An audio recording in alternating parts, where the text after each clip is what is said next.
വിൽപ്പനയിലെ അപ്രിയ സത്യങ്ങൾ ഭാഗം 2. നേതൃത്വ പാഠവുമില്ലാത്ത ആരും സ്വർഗരാജ്യം കാണില്ല.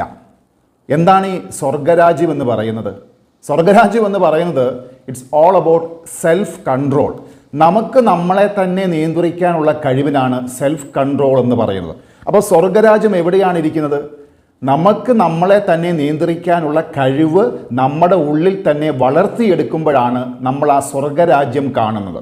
അതായത് വളർച്ചാ മനോഭാവം, വിഷണറി ആയിട്ടുള്ള ചിന്തകൾ, ഇമോഷണൽ കോഷ്യൻസ്, റെസിലിയൻസ്, ഏത് സാഹചര്യത്തിൽ നിന്നും ഉയർത്തെഴുന്നേക്കുവാനുള്ള കഴിവ്, തുടർ പഠനത്തിനുള്ള കഴിവ്, സെൽഫ് അവയർനെസ് അല്ലെങ്കിൽ ഈ പറയുന്ന സ്വയം ബോധം, കമ്മ്യൂണിക്കേറ്റ് ചെയ്യുവാനുള്ള കഴിവുകൾ, ലീഡർഷിപ്പ് ക്വാളിറ്റീസ്.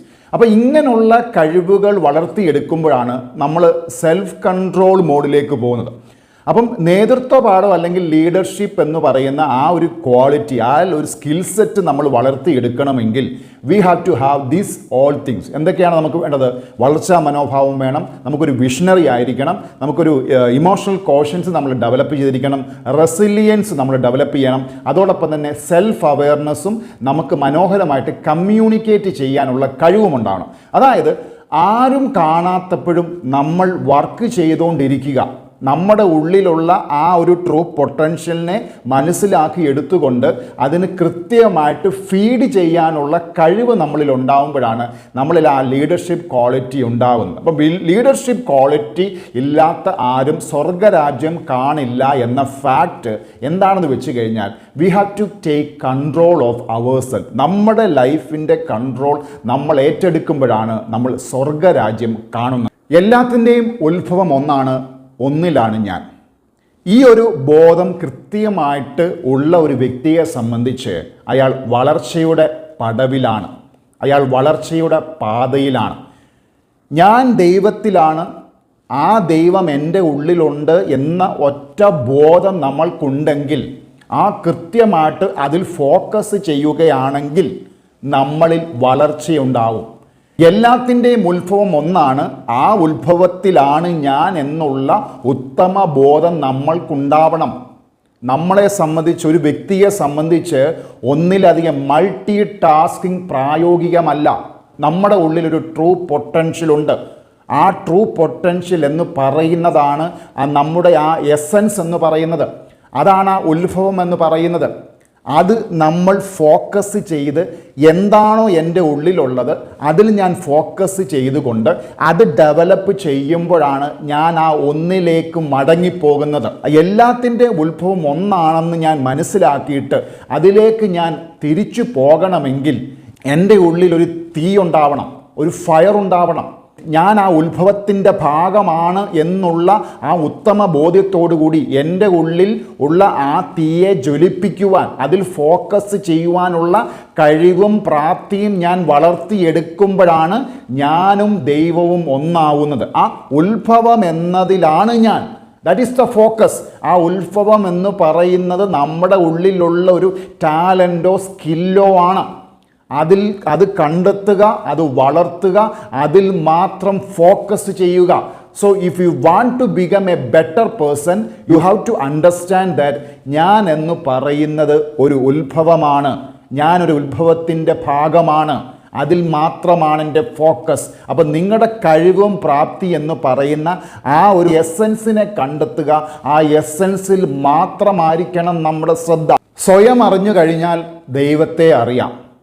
അതായത് സ്വത്വബോധം, സെൽഫ് ഐഡൻറ്റിറ്റി എന്ന് പറയുന്നത് നമ്മൾ എല്ലാ വ്യക്തികളെ സംബന്ധിച്ചും വളരെ പ്രധാനപ്പെട്ട ഒരു കാര്യമാണ്. സ്വത്വബോധം, സെൽഫ് ഐഡൻറ്റിറ്റി. ഞാൻ എന്താണ്, ഞാൻ ആരാണ്, എൻ്റെ ലൈഫിൻ്റെ അർത്ഥം എന്താണ്, ഞാൻ എന്തിനാണ് ഈ ഭൂമിയിൽ ജീവിക്കുന്നത്, ഇങ്ങനെയുള്ള കാര്യങ്ങളെക്കുറിച്ചുള്ളൊരു അന്വേഷണത്തിലാണ് നമ്മൾ യഥാർത്ഥത്തിൽ എന്താണെന്നുള്ള ബോധം നമ്മൾക്കുണ്ടാവുന്നത്.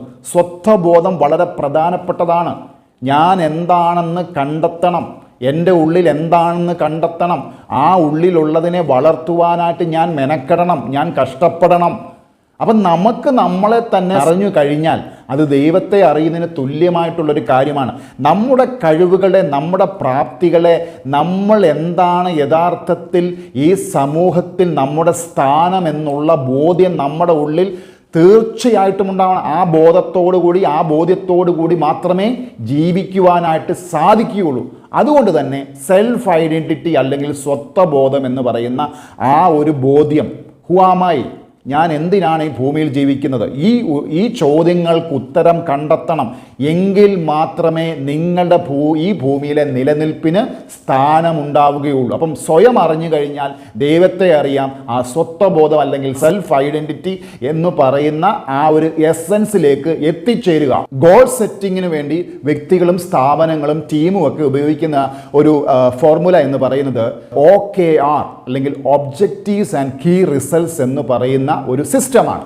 അപ്പോൾ അതായത് എന്താണ് ഈ OKR അല്ലെങ്കിൽ ഒബ്ജക്റ്റീവ്സ് ആൻഡ് കീ റിസൾട്ട്സ് എന്ന് പറയുന്ന ആ ഒരു സിസ്റ്റത്തിൻ്റെ ഒരു പ്രത്യേകത എന്ന് പറയുന്നത്? അതായത് ഒന്നാമത്തെ കാര്യം എന്ന് പറയുന്നത് focus and commit to priorities. അതായത് വ്യക്തി ആയിക്കോട്ടെ, പ്രസ്ഥാനമായിക്കോട്ടെ, ടീം ആയിക്കോട്ടെ, അവരെന്തിനാണോ പ്രാധാന്യം കൊടുക്കുന്നത്, അവരുടെ പ്രയോറിറ്റീസ് എന്തൊക്കെയാണ്, അതിലാണ് ഒരു ഫോക്കസ് ചെയ്യുന്നു. രണ്ടാമത്തെ കാര്യം എന്ന് പറഞ്ഞാൽ align commitment for team work. അതായത് ഒരു ടീമായിട്ട് പ്രവർത്തിക്കുക എന്ന് പറയുന്നതിലാണ് അവരുടെ ഫോക്കസ് എന്ന് പറയുന്നത്.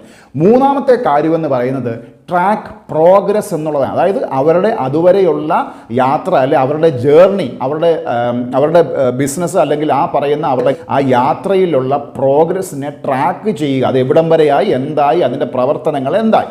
നാലാമത്തെ കാര്യമെന്ന് സ്ട്രെച്ച് ഫോർ അമേസിങ് റിസൾട്ട്സ് എന്നുള്ളതാണ്. അതായത് പ്രോഗ്രസ്സിനെ ട്രാക്ക് ചെയ്ത് കഴിഞ്ഞാൽ ഇനിയും മാക്സിമം റിസൾട്ട്സിലേക്ക് അവരുടെ പ്രസ്ഥാനത്തെയോ അവരുടെ ആശയത്തെയോ മുന്നോട്ട് കൊണ്ടുപോകുക എന്നുള്ളത് മാത്രമാണ്. അതായത് മൂന്നാമത്തെ ഘടകമായിട്ടുള്ള പ്രോഗ്രസ്സിനെ ട്രാക്ക് ചെയ്ത് കഴിഞ്ഞാൽ നാലാമത്തെ സ്റ്റെപ്പായിട്ടുള്ള ബെറ്റർ റിസൾട്ട്സിലേക്ക് അത് റിസൾട്ട്സിലേക്ക് സ്ട്രെച്ച് ചെയ്യുക എന്നുള്ളത്. ഒരു ബിസിനസ് ഫേമിനെ സംബന്ധിച്ചോ വ്യക്തികളെ സംബന്ധിച്ചോ ഒരു സ്ഥാപനത്തെ സംബന്ധിച്ചോ ഈ 4 ഘട്ടത്തിലൂടെയും കടന്നു പോകുന്നു. ഒന്നാമത്തെ ഘട്ടം focus and commit to priorities. രണ്ടാമത്തെ കാര്യം എന്ന് പറയുന്നത് align commit to team work. മൂന്നാമത്തെ കാര്യം എന്ന് പറഞ്ഞ പ്രോഗ്രസ് ട്രാക്കിംഗ്. നാലാമത്തെ കാര്യം എന്ന് പറഞ്ഞ സ്ട്രെച്ച് ഫോർ അമേസിങ് റിസൾട്ട്സ്. പ്രയോറിറ്റീസിൽ ഫോക്കസ് ചെയ്യുക, ടീം വർക്കിൽ അലൈൻ ചെയ്യുക, പ്രോഗ്രസ് ട്രാക്ക് ചെയ്യുക. നാലാമത്തെ കാര്യം എന്ന് പറയുന്നത് റിസൾട്ട്സിനെ എക്സ്പാൻഡ് ചെയ്യുക, അമേസിങ് റിസൾട്ട്സിലേക്ക് സ്ട്രെച്ച് ചെയ്യുക. അപ്പോൾ ഈ 4 കാര്യങ്ങളാണ് ഗോൾ സെറ്റിങ്ങിൻ്റെ ഒബ്ജക്റ്റീവ്സ് ആൻഡ് കീ റിസൾട്ട്സ് എന്ന് പറയുന്ന OKR സിസ്റ്റം എന്ന് പറയുന്നത്. നിങ്ങൾക്ക് കഥ പറയാനുള്ള കഴിവുണ്ടോ? സ്റ്റോറി ടെല്ലിംഗ് എന്ന് പറയുന്ന സ്കില്ല് ഡെവലപ്പ് ചെയ്തില്ല എങ്കിൽ അന്യായ പണി കിട്ടും. വൈ? ബിക്കോസ് സ്റ്റോറി ടെല്ലിംഗ് എന്ന് പറയുന്നത് ഒരു എക്സ്ക്ലൂസീവ് സ്കില്ലാണ്. എന്താണ് ഈ സ്റ്റോറി ടെല്ലിംഗ് എന്ന് പറയുന്നത്? സ്റ്റോറി ടെല്ലിംഗ് എന്ന് പറയുന്നത് നിങ്ങളുടെ ജീവിത യാത്ര അല്ലെങ്കിൽ നിങ്ങളുടെ വഴി, നിങ്ങൾ എന്താണ്, ഇതിനെ നിങ്ങൾ റെക്കോർഡിക്കലായിട്ട് മറ്റുള്ളവരുടെ മുമ്പിൽ പ്രസൻറ്റ് ചെയ്യുക. That is story telling. നിങ്ങളുടെ ഉള്ളിൽ എന്താണോ ഉള്ളത്, നിങ്ങൾ എന്താണോ അത് മനോഹരമായി മറ്റുള്ളവരുടെ മുമ്പിൽ പ്രസൻറ്റ് ചെയ്യുക. അതായത് നിങ്ങളുടെ ജീവിത കഥയ്ക്ക് ജീവൻ കൊടുക്കുക, നിങ്ങളുടെ ലൈഫ് സ്റ്റോറിക്ക് ജീവൻ കൊടുക്കുക. അപ്പം സ്റ്റോറി ടെല്ലിംഗ് എന്ന് പറയുന്ന എക്സ്ക്ലൂസീവ് സ്കില്ല് എല്ലാ മനുഷ്യരും പഠിച്ചിരിക്കണം ഈ ഒരു കാലഘട്ടത്തിൽ. സ്റ്റോറി ടെല്ലിംഗ് എന്ന് പറയുന്നത് നിങ്ങളുടെ ടാലൻറ്റ് അല്ലെങ്കിൽ നിങ്ങളുടെ സ്കിൽ എന്താണോ അതിന് ജീവൻ കൊടുക്കുക, നിങ്ങളുടെ കഥയ്ക്ക് ജീവൻ കൊടുക്കുക എന്നതാണ്. How you present your story. മനുഷ്യൻ്റെ ഉത്ഭവം മുതൽ മനുഷ്യൻ പ്രയോഗിക്കുന്ന ഒരു സ്കിൽ സെറ്റ് എന്ന് പറയുന്നത് it's all about story telling. അതായത് ഒരു വ്യക്തിക്ക് ആ വ്യക്തിയുടെ ജീവിത കഥ മറ്റുള്ളവരുടെ മുമ്പിൽ മനോഹരമായിട്ട് പ്രസൻറ്റ് ചെയ്യാനായിട്ട് കഴിയുന്നില്ല എങ്കിൽ ആ വ്യക്തി ഒരു ഫെയിലറാണ്, ആ വ്യക്തിക്ക് മുന്നോട്ട് പോകാൻ കഴിയില്ല. അപ്പം എക്സ്ക്ലൂസീവായിട്ടുള്ള സ്റ്റോറി ടെല്ലിംഗ് എന്ന് പറയുന്ന സ്കില്ല് പഠിച്ചിരിക്കണം. അത് പഠിച്ചെടുത്ത ശേഷം മറ്റുള്ളവർ മുമ്പിൽ പ്രസൻറ്റ് ചെയ്യണം. അപ്പം story telling is A basic exclusive skill. ജീവിതം എന്ന് പറയുന്നത് ഒരു ചെസ് ഗെയിം പോലെയാണ്. അതായത് അവസാനത്തെ നീക്കം മനസ്സിലാക്കിയിട്ട് വേണം ആദ്യത്തെ നീക്കം നടത്താൻ. അതായത് ഒരു ചെസ് ഗെയിം പോലെ തന്നെ ലൈഫിൽ നമ്മൾക്ക് കിട്ടാൻ പോകുന്ന കാര്യങ്ങളെ മുൻകൂട്ടി മനസ്സിലാക്കിക്കൊണ്ട് നമ്മുടെ നീക്കങ്ങൾ ബെറ്റർ ആക്കുമ്പോഴാണ് ജീവിതം ബെറ്റർ ആവുന്നത്. എന്തിനേയും പ്രതിരോധിക്കുവാൻ, എന്തിനേയും സഹിക്കുവാൻ, എന്തിനേയും മനസ്സിലാക്കുവാൻ, ഏത് ത്യാഗവും സഹിക്കുവാനുള്ള മനസ്സ് വളർത്തിയെടുക്കണം എന്നുള്ളതാണ് ചെസ് ഗെയിം എന്ന് പറയുന്ന ആ ഗെയിമിൻ്റെ ത്രില്ലെന്ന് പറയുന്നത്. നിങ്ങളുടെ കറണ്ട് ലൈഫിനെ സാക്രിഫൈസ് ചെയ്യാനായിട്ട് കഴിയുന്നില്ല എങ്കിൽ you will die. You have to focus on bettering your future life. നിങ്ങളുടെ കറണ്ട് ലൈഫിനെ ഫ്യൂച്ചർ ലൈഫിന് വേണ്ടി സാക്രിഫൈസ് ചെയ്യുന്നില്ല എങ്കിൽ you will die the next day. അപ്പോൾ ചെസ് ഗെയിം പോലെ തന്നെ ലൈഫിനെ കണ്ടുകൊണ്ട് അവസാനത്തെ നീക്കം മനസ്സിലാക്കിയെടുത്ത് ആദ്യത്തെ നീക്കത്തെ പ്രസൻറ്റ് ചെയ്യാൻ കഴിയുന്നില്ല എങ്കിൽ കുറിച്ചു വെച്ചോ, യു ആർ എ ഫെയിലിയർ. പ്രപഞ്ചമെന്ന് പറയുന്നത് ദൈവത്തിൻ്റെ മനസ്സാണ്. Everything is a mind game, play it well. അതായത് ഒരേ ഒരു ഒബ്ജക്റ്റീവ് മാത്രമേ ഉള്ളൂ, എൻ്റർ ദ മൈൻഡ്സ്. മനസ്സുകളിലേക്ക് യാത്ര ചെയ്യുക, മനസ്സുകളെ ഇൻഫ്ലുവൻസ് ചെയ്യുക. നിങ്ങൾക്ക് മറ്റുള്ളവരുടെ മനസ്സിലേക്ക് കയറി കൂടുവാനായിട്ട് കഴിയുന്നില്ല എങ്കിൽ, മറ്റുള്ളവരുടെ മൈൻഡിനെ ഇൻഫ്ലുവൻസ് ചെയ്യാൻ കഴിയുന്നില്ല എങ്കിൽ കുറിച്ചു വെച്ചോ, യു ആർ ഫെയിലിയർ. നിങ്ങൾ തകർന്നു. പ്രപഞ്ചം എന്ന് പറയുന്ന ദൈവത്തിൻ്റെ മനസ്സ് പോലെ തന്നെ everything is a mind game. ജീവിതം എന്ന് പറയുന്നത് ഒരു മൈൻഡ് ഗെയിമാണ്. It's all about give and take. കൊടുക്കുന്നതേ കിട്ടൂ, കൊടുക്കുന്നത് മാത്രമേ തിരിച്ചു കിട്ടൂ, കൊടുക്കുന്നതിൻ്റെ റിസൾട്ടാണ് കിട്ടുന്നത്. അതുകൊണ്ട് തന്നെയാണ് നിങ്ങൾ മനസ്സിലാക്കേണ്ട ഒരു കാര്യമെന്ന് പറയുന്നത്, മറ്റുള്ളവരുടെ മനസ്സിനെ കൃത്യമായിട്ട് മനസ്സിലാക്കുവാനായിട്ട് കഴിയുന്നില്ല എങ്കിൽ you are in A trap. You are in A trap. എഴുതി വെച്ചോളൂ. ആ ട്രാപ്പിൽ നിന്ന് രക്ഷപ്പെടണമെങ്കിൽ, ജീവിതം എന്ന് പറയുന്ന 3D മെട്രിക്സിൽ നിന്ന് രക്ഷപ്പെടണമെങ്കിൽ you need to understand the mind of others, influence the mind of others. മറ്റുള്ളവരെ മനസ്സിലാക്കുവാനുള്ള സ്കിൽ സെറ്റ് വളർത്തിയെടുത്തില്ല എങ്കിൽ you are going to be an utter failure. കുറിച്ചു വെച്ചു. ഒരു സ്റ്റാർട്ടപ്പിനിടയിലും സ്കെയിലപ്പിനിടയിലും ഉള്ളതാണ് ഒരു മനുഷ്യ ജീവിതം എന്ന് പറയുന്നത്. ഒരു മനുഷ്യൻ്റെ ജീവിതം എന്ന് പറയുന്നത് സ്റ്റാർട്ടപ്പിനും സ്കെയിലപ്പിനും ഇടയിലുള്ളതാണ്. അതായത് ഒരു മനുഷ്യൻ്റെ DNA എന്ന് പറയുന്നത് ഒരു സ്റ്റാർട്ടപ്പിൽ നിന്നൊരു സ്കെയിലപ്പിലേക്കാണ്. അതായത് ഒരു സീഡിൽ നിന്ന് ഒരു പ്ലാന്റ് ഫ്രൂട്ടിലോട്ട് കൺവേർട്ട് ചെയ്യുന്നതാണ് യഥാർത്ഥത്തിൽ ഒരു മനുഷ്യ ജീവിതം എന്ന് പറയുന്നത്. പക്ഷെങ്കിൽ ഇത് കൃത്യമായിട്ട് മനസ്സിലാക്കിയെടുത്ത് കൃത്യമായിട്ട് അതിനെ അസസ് ചെയ്തുകൊണ്ട് കൃത്യമായിട്ട് ഫീഡ്ബാക്കിൽ നിന്ന് നിങ്ങൾക്ക് വീണ്ടും ബെറ്റർമെൻറ്റിലേക്ക് നിങ്ങൾ കടക്കുന്നില്ല എങ്കിൽ നിങ്ങൾക്ക് മുന്നോട്ട് പോകുവാനായിട്ട് കഴിയില്ല. എല്ലാ വ്യക്തികളും ഒരു സ്റ്റാർട്ടപ്പാണ്. ആ വ്യക്തിയിൽ ഒരു സ്കെയിലപ്പ് ഉണ്ട്. ഇത് കൃത്യമായിട്ട് ആ പറയുന്ന ലൈഫിൻ്റെ ഗെയിമിനെ കൃത്യമായിട്ട് മനസ്സിലാക്കി അതിൽ നിന്ന് ലഭിക്കുന്ന ഫീഡ്ബാക്ക് അനുസരിച്ച് അതിനനുസരിച്ച് മാറ്റങ്ങൾക്ക് നിങ്ങൾ വിധേയരാകുന്നില്ല എങ്കിൽ നിങ്ങൾക്ക് മുന്നോട്ട് പോകുവാനായിട്ട് കഴിയില്ല. So understand that you have A DNA. ആ DNAയിൽ തന്നെ, ആ സീഡിൽ തന്നെ അതിൻ്റെ DNA ഉണ്ട്. നിങ്ങളുടെ ഉള്ളിലെ സീഡിൻ്റെ DNA എന്ന് പറയുന്നത് ഒന്നെങ്കിൽ അതൊരു ചീരവിത്തായിരിക്കും, അല്ലെങ്കിൽ അതൊരു മസ്റ്റർഡ് സീഡായിരിക്കും. പെട്ടെന്ന് ഫലം തരും, പെട്ടെന്ന് നശിച്ചു പോകും. ഫലം തരാൻ സമയമെടുക്കും, പക്ഷെങ്കിൽ ആ ഫലം എന്ന് പറയുന്നത് ജീവിതകാലത്തേക്ക് മുഴുവനുമുള്ളതാണ്. ചീരവിത്ത് എന്ന് പറയുന്നത് വളരെ പെട്ടെന്ന് ഫലം തരും, വളരെ പെട്ടെന്ന് അതിൻ്റെ ജീവിതം അവസാനിക്കും. മസ്റ്റർഡ് സീഡ് എന്ന് പറയുന്നത് സമയമെടുക്കും. സമയമെടുത്താണെങ്കിലും അതിൽ നിന്ന് ബെറ്റർ ആയിട്ടുള്ള ഫലമുണ്ടാകും. ആ ഫലം എന്ന് പറയുന്നത് ജീവിതകാലത്തേക്കുള്ള ഫലമാണ്. അതുകൊണ്ട് തന്നെയാണ് പറയുന്നത്, യു ഹാവ് ടു അണ്ടർസ്റ്റാൻഡ്, നിങ്ങളുടെ ഉള്ളിലെ DNA എന്ന് പറയുന്നത് ഒരു ചീരവിത്താണോ അതല്ല ഒരു മസ്റ്റേർഡ് വിത്താണോ? നിങ്ങൾ ചിന്തിക്കുക, നിങ്ങൾ മനസ്സിലാക്കിയെടുക്കുക, അതനുസരിച്ച് പ്രവർത്തിക്കുക. വിൽപ്പന എന്ന് പറയുന്നത് selling without a product or service. അതായത് ഒരു പ്രോഡക്റ്റും സർവീസും ഇല്ലാതെ വിൽക്കാനായിട്ട് പഠിച്ചില്ല എങ്കിൽ നിങ്ങളൊരു വിൽപ്പനക്കാരനല്ല. 2025 നിയമം എന്ന് പറയുന്നത് ഒരു പ്രോഡക്റ്റോ സർവീസോ കൊടുക്കുന്നതിന് മുമ്പ് തന്നെ നിങ്ങൾക്ക് വിൽക്കാൻ അറിഞ്ഞിരിക്കണം. നിങ്ങൾ വിൽപ്പനയുടെ രഹസ്യങ്ങൾ അറിഞ്ഞിരിക്കണം. ഒരു പ്രോഡക്റ്റും സർവീസും ഇല്ലാതെ തന്നെ വിൽക്കാൻ അറിയാത്തവൻ ഒന്നും വിൽക്കാൻ അറിയില്ല. അതുകൊണ്ട് തന്നെ it's very important, you need to know the secret of selling without a product or service.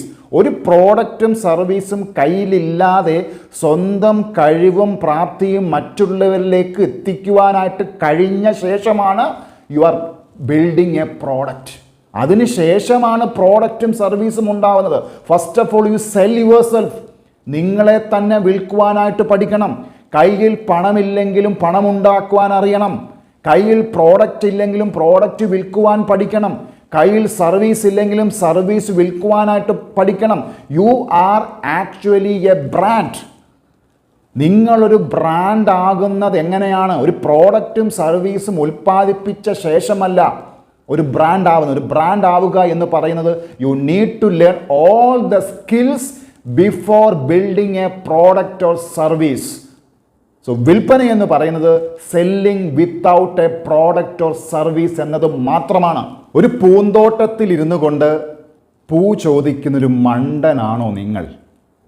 ഒന്ന് ആലോചിച്ച് നോക്കിക്കേ. നമ്മളുടെ ഉള്ളിലുള്ള കഴിവുകൾ, പ്രാപ്തികൾ എല്ലാം നമ്മൾ മനസ്സിലാക്കി എടുക്കാതെ നമ്മൾ പൂന്തോട്ടത്തിൽ ഇരുന്നു കൊണ്ട് പൂ ചോദിക്കുകയാണ്. സ്വോട്ട് അനാലിസിസ് പഠിക്കുക. എന്താണ് ഈ സ്വോട്ട് അനാലിസിസ് എന്ന് പറയുന്നത്? നമ്മുടെ സ്ട്രെങ്ത്, നമ്മുടെ വീക്ക്നെസ്, നമ്മുടെ ഓപ്പർച്യൂണിറ്റീസ്, നമ്മുടെ ത്രെഡ്സ്, നമ്മളുടെ പോസിറ്റീവ്സും നമ്മളുടെ നെഗറ്റീവ്സും മനസ്സിലാക്കി എടുത്തുകൊണ്ട് ജീവിക്കുക എന്നത് തന്നെയാണ്. എല്ലാ മനുഷ്യരും ഒരു പൂന്തോട്ടമാണ്. ആ പൂന്തോട്ടത്തിൽ ഇരുന്നു കൊണ്ട് തന്നെ മറ്റുള്ളവരോട് നമ്മൾ പൂ ചോദിക്കുക. ഇത് മനസ്സിലാക്കി എടുക്കുക. We are actually being fooled. അപ്പോൾ അവനവൻ്റെ പൂന്തോട്ടം എന്താണെന്ന് മനസ്സിലാക്കി എടുത്തുകൊണ്ട് മറ്റുള്ളവർക്ക് പൂ വിൽക്കാൻ പഠിക്കണം. അല്ലാതെ സ്വന്തം പൂന്തോട്ടത്തിൽ ഇരുന്നു കൊണ്ട് മറ്റുള്ളവരോട് പൂ വിലയ്ക്ക് വാങ്ങരുത്. We are actually a fool. സ്വോട്ട് അനാലിസിസ് നടത്തി സ്വന്തം സ്ട്രെങ്തും വീക്ക്നെസ്സും ഓപ്പർച്യൂണിറ്റീസും ത്രെഡ്സും മനസ്സിലാക്കി പ്രവർത്തിക്കണം. പൂന്തോട്ടത്തിൽ ഇരിക്കാനല്ല, പൂന്തോട്ടം മനസ്സിലാക്കി എടുത്തുകൊണ്ട് ആ പൂന്തോട്ടത്തിലെ പൂക്കൾ വിൽക്കാൻ പഠിക്കണം. Every one is A garden. Understand your garden. ഞാനൊരു ക്രിയേറ്ററും ഹീലറുമാണ്. അതായത് ഞാനെന്ന് പറയുന്ന ഒരു വ്യക്തിയുടെ ഉള്ളിൽ തന്നെയാണ് ഞാൻ സൃഷ്ടിക്കുന്ന പ്രശ്നങ്ങളും അതിനുള്ള പരിഹാര മാർഗങ്ങളും. ഞാനൊരു ക്രിയേറ്ററും ആ ക്രിയേറ്റർ തന്നെയാണ് ഹീലർ എന്ന് പറയുന്നത്. ഞാൻ സൃഷ്ടിച്ചെടുക്കുന്ന പ്രശ്നങ്ങൾക്ക് പരിഹാരം കണ്ടെത്തുക എന്നതു മാത്രമാണ് എൻ്റെ ജീവിത ദൗത്യം എന്ന് പറയുന്നത്. ഞാൻ എൻ്റെ ഉള്ളിലേക്ക് അന്വേഷിച്ചാൽ അതിന് കൃത്യമായിട്ടുള്ള ഉത്തരങ്ങൾ എനിക്ക് ലഭിക്കും. എൻ്റെ ചോദ്യങ്ങൾക്ക് ഉത്തരം എൻ്റെ ഉള്ളിൽ തന്നെയുണ്ട്. എൻ്റെ പ്രശ്നങ്ങൾക്ക് പരിഹാരം എൻ്റെ ഉള്ളിൽ തന്നെയുണ്ട്. ഞാൻ അന്വേഷിക്കുന്നത് എൻ്റെ ഉള്ളിൽ തന്നെയുണ്ട്. ഞാൻ തന്നെയാണ് ചോദ്യവും, ഞാൻ തന്നെയാണ് ഉത്തരവും. അപ്പം ഇങ്ങനെയുള്ള കാര്യങ്ങളെ കൃത്യമായിട്ട് മനസ്സിലാക്കി എടുത്താൽ we are actually the creator and we are actually the healer. ഞാൻ സൃഷ്ടിച്ചെടുക്കുന്ന പ്രശ്നങ്ങൾക്ക് ഞാൻ തന്നെ പരിഹാരം കണ്ടെത്തുക എന്നതു മാത്രമാണ് എൻ്റെ ജീവിത ലക്ഷ്യം എന്ന് പറയുന്നത്. പ്രശ്നങ്ങളെ കണ്ടെത്തുക, ആ പ്രശ്നങ്ങൾക്ക് പരിഹാരം കണ്ടെത്തുക. രണ്ട് പവർ ബ്ലോക്സ് ആണുള്ളത്: ഫിയർ ആൻഡ് ഫ്രീഡം. ഭയവും സ്വാതന്ത്ര്യവും. ഇത് രണ്ടും ഒരു മനുഷ്യൻ്റെ ഉള്ളിൽ തന്നെയുണ്ട്. നമ്മൾ എന്തിനെയാണോ ഫീഡ് ചെയ്യുന്നത് അത് വളരും, അത് നമ്മളെ നശിപ്പിക്കും. നമ്മൾ ഭയത്തെയാണ് ഫീഡ് ചെയ്യുന്നതെങ്കിൽ അത് വളരും, നമ്മളെ നശിപ്പിക്കും. നമ്മൾ ഫ്രീഡമാണ് നമ്മൾ ഫീഡ് ചെയ്യുന്നതെങ്കിൽ അത് നമുക്ക് സ്വാതന്ത്ര്യം തരും. ഫിയർ ആൻഡ് ഫ്രീഡം, ഇത് രണ്ടും ഒരു മനുഷ്യൻ്റെ ഉള്ളിൽ തന്നെയുള്ള രണ്ട് വികാരങ്ങളാണ്. നിങ്ങൾ ഭയപ്പെട്ടാണ് ജീവിക്കുന്നതെങ്കിൽ നിങ്ങൾ ജീവിതകാലം മുഴുവൻ ഭയത്തെ മാത്രമേ കാണുകയുള്ളൂ. If you don't kill fear, fear will kill you. ഒരു മനുഷ്യൻ്റെ പ്രഥമ ഉത്തരവാദിത്വം എന്ന് പറയുന്നത് to eradicate fear and embrace freedom. ഒരു മനുഷ്യൻ്റെ പ്രഥമ ഉത്തരവാദിത്വം എന്ന് പറയുന്നത് ഭയത്തെ അകറ്റി നിർത്തുക, സ്വാതന്ത്ര്യത്തെ ചേർത്ത് പിടിക്കുക എന്നുള്ളതാണ്.